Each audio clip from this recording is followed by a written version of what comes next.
حضرت سلمہ رضی اللہ تعالیٰ عنہ یہ وہ پہلے خوش نصیب صحابی ہیں جنہوں نے مکہ سے مدینہ کی طرف ہجرت کی ہے، یہ وہ خوش نصیب صحابی ہیں۔ اور آپ فرماتے ہیں کہ جب میں مکہ سے مدینہ کی طرف نکلا ہوں، حضرت سلمہ رضی اللہ تعالیٰ عنہ فرماتے ہیں جب میں مکہ سے مدینہ کی طرف نکلا ہوں تو میں ہوں، میرے ساتھ میری بیوی ہے اور ایک چھوٹا سا میرا بیٹا بھی ہے، ایک ہی بیٹا ہے، ساتھ بیوی ہے، ساتھ میں ہوں۔ جب میں مکہ سے باہر نکلا ہوں تو میری بیوی کے والدین بھی آ گئے، میری بیوی کے بھائی بھی آ گئے، اور انہوں نے مجھے روک لیا اور روک کے مجھے کہتے ہیں سلمہ تو جانا چاہتا ہے تو چلا جا، یہ ہماری بیٹی ہے، ہم اس کو جانے نہیں دیں گے۔ تو حضرت سلمہ رضی اللہ تعالیٰ عنہ آپ فرماتے ہیں میں نے کہا بھائی بیٹی آپ کی ہے لیکن بیوی تو میری ہے، میرے ساتھ جانے کے لیے تیار ہے، راضی ہے، میں کوئی زبردستی نہیں لے جا رہا، میرے ساتھ جانے کے لیے تیار ہے تو میں اس لیے لے جا رہا ہوں۔ لیکن حضرت سلمہ رضی اللہ تعالیٰ عنہ فرماتے ہیں کہ میری انہوں نے ایک نہ سنی، میرے بچے کو بھی چھین لیا، میری بیوی کو بھی مجھ سے جدا کر دیا۔ دیکھیے تو صحیح صحابہ کرام کی محبت کہ اپنا سب کچھ قربان کر رہے ہیں، اپنی بیوی کہتے ہیں میرے بچے کو بھی چھین لیا، میری بیوی کو بھی چھین لیا، اور کہا اے سلمہ تو جانا چاہتا ہے تو چلا جا، یہ ہماری اولاد ہے، ہم نہیں جانے دیں گے۔ جب اتنی بات ہوئی تو حضرت سلمہ فرماتے ہیں میری بیوی بول پڑی، میری بیوی نے بول کے میرے والدین اور میری بیوی بول پڑی، اور میری بیوی نے اپنے والدین اور اپنے بھائیوں سے کہہ دیا کہ تم چاہے جتنی مرضی زبردستی کر لو، یہ مجھے تو چھوڑ سکتا ہے پر محمد عربی کو کبھی نہیں چھوڑ سکتا، یہ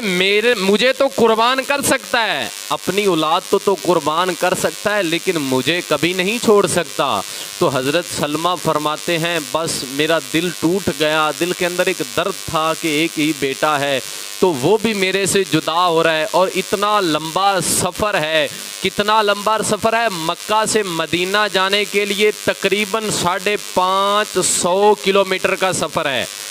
اور اگر آج کے وقت کے اندر کہ ہر طرف روڈ ہموار ہیں،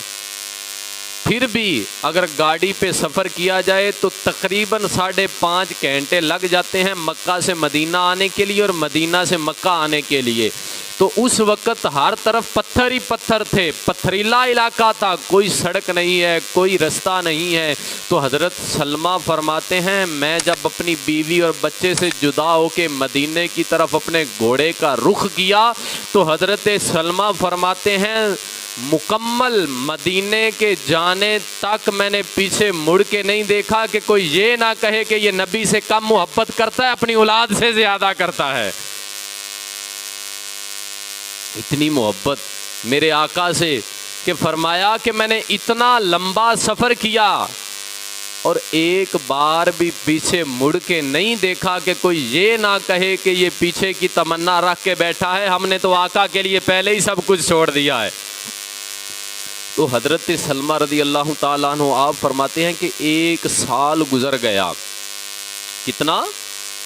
1 سال گزر گیا، اور 1 سال کے بعد فرمایا 1 سال کے بعد پھر میرے چاچا نے اور چاچا کے بیٹوں نے مل کے صلح کا کچھ پروگرام بنایا کہ صلح کروا دی جائے۔ خیر صلح ہو گئی تو 1 سال کے بعد میرے بیٹے کو اور میری بیوی کو تنہا اکیلے گھوڑے پہ بٹھا کے گھوڑے کا منہ مدینے کی طرف کر دیا کہ خود چلے جاؤ، ہم نے چھوڑنے نہیں جانا۔ تو حضرت سلمہ فرماتے ہیں کہ میری گھر والی اور میرا بیٹا وہاں سے چلے، جب تھوڑا سفر کیا تو ان کو رستے کے اندر ایک نبی کے صحابی ملے جن کا نام تھا حضرت عثمان بن مظعون، صحابی رسول ملے تو آنکھیں جھکا کے مجھ سے پوچھتے ہیں کہ کہاں جا رہی ہو؟ تو آپ نے آگے سے جواب دیا کہ میں حضرت سلمہ کی گھر والی ہوں اور میں مدینے کی طرف جا رہی ہوں۔ تو حضرت عثمان بن مظعون فرماتے ہیں کہ میں نے گھوڑے کی لگام تھام لی، میں نے گھوڑے کو پکڑ لیا اور مکمل مدینے تک چھوڑ کے آیا، اور میرے آقا کی تربیت دیکھیں کہ فرمایا کہ عثمان بن مظعون اتنا لمبا سفر کر کے میری بیوی کے ساتھ آیا، ایک بار بھی اس نے نہ نظر اٹھائی نہ مڑ کے میری بیوی کی طرف دیکھا۔